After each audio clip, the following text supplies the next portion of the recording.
Cartoon prime.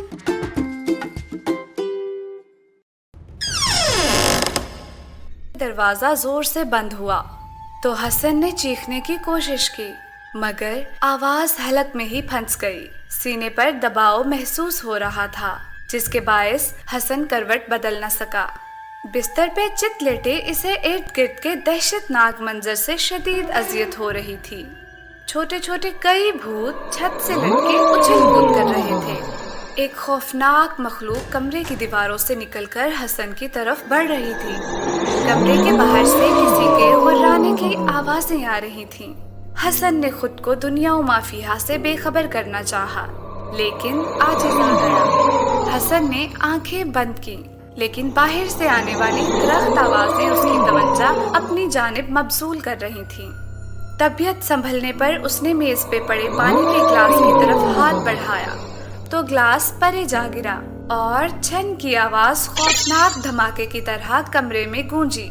Hasan कांपते हुए उठ बैठा।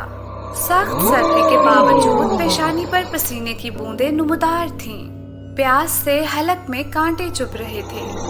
वो बेबसी से फर्श पे गिरे पानी और दीवार से निकलकर अपनी तरफ बढ़ती हुई मखलूक को देख रहा था कि अचानक जोर से बिस्तर की पिछली जानिब गिरा और बेहोश हो गया। हसन बेटा, उठ जाओ, शाबाश। सूरज निकलने वाला है, वरना नमाज़े फजर कज़ा हो जाएगी। परवीन ने दरवाजे में खड़े ही बेटे को आवाज दी। कोई जुम्बिश न पाकर परवीन ने आगे बढ़कर हसन को झंझोड़ा और प्यार से बाल सहलाते हुए उठने को कहा। ये क्या, आपको तो बहुत तेज बुखार है। माँ परेशानी से पूछने लगी। माँ, वो हसन नींद से बेदार हो चुका था, लेकिन जुबान रात के खौफ से लड़खड़ा रही थी। क्या हुआ बेटा?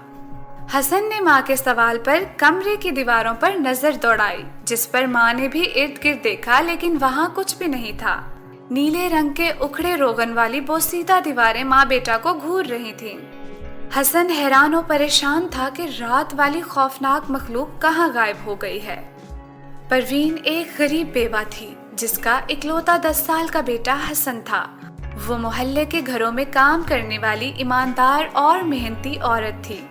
खुद भी नमाज की पाबंद और बेटे को फजर के वक्त मस्जिद भेज देती थी।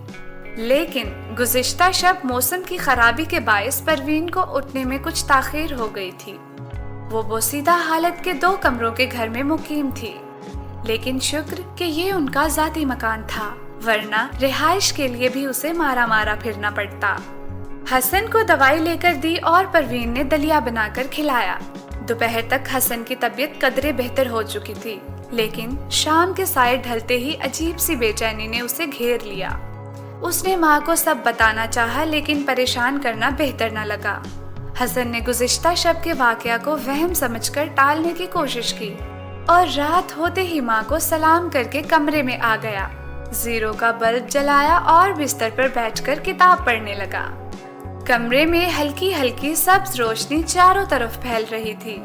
चंद मिनटों बाद हसन को कुछ साए अपनी तरफ बढ़ते हुए महसूस हुए। खौफ की दबीज ने उसे मुकम्मल तौर पे अपने हिसार में ले लिया था। किताब साइड पे रखकर उसने चेहरे को कंबल की ओट में छुपाकर जोर से आंखें भींच लीं। साए साए की आवाजें कमरे में बुलंद होने लगी। एक अनजाना सा खौफ, जिसे वो ख्यालात से झटकना चाहता था, उसके हवासों को अपनी गिरफ्त में ले चुका था। खौफ के ख्यालात को झटकते हुए उसने आंखों से थोड़ा सा कंबल उठाया तो कई साए उसकी जानिब बढ़ रहे थे। जोर से चीख मारते हुए उसके हाथ वहीं साकित हो गए थे। चीख की आवाज सुनकर परवीन दौड़ती हुई आई। क्या हुआ हसन बेटा? माँ ने बल्ब रोशन करते हुए पूछा। हसन, जिसका सांस फूल रहा था, अपने औसान बहाल करने लगा। इर्द गिर्द नजर दौड़ाई तो ना कोई मखलूक थी और ना साया। ये मुअम्मा उसकी समझ से बाहर था, लेकिन उसने माँ को बताने में बेहतरी जानी और दोनों रातों की रुदात सुना दी। माँ ने तसल्ली दी और पास बैठकर हसन को सुलाया, लेकिन अगली शब फिर यही हुआ कि परवीन उसे सुलाकर अपने कमरे में आई और वो आधी रात को चीखने लगा। घर में दम करवाया गया। कई आमिलों को दिखाया, मगर ये डर जाता न था।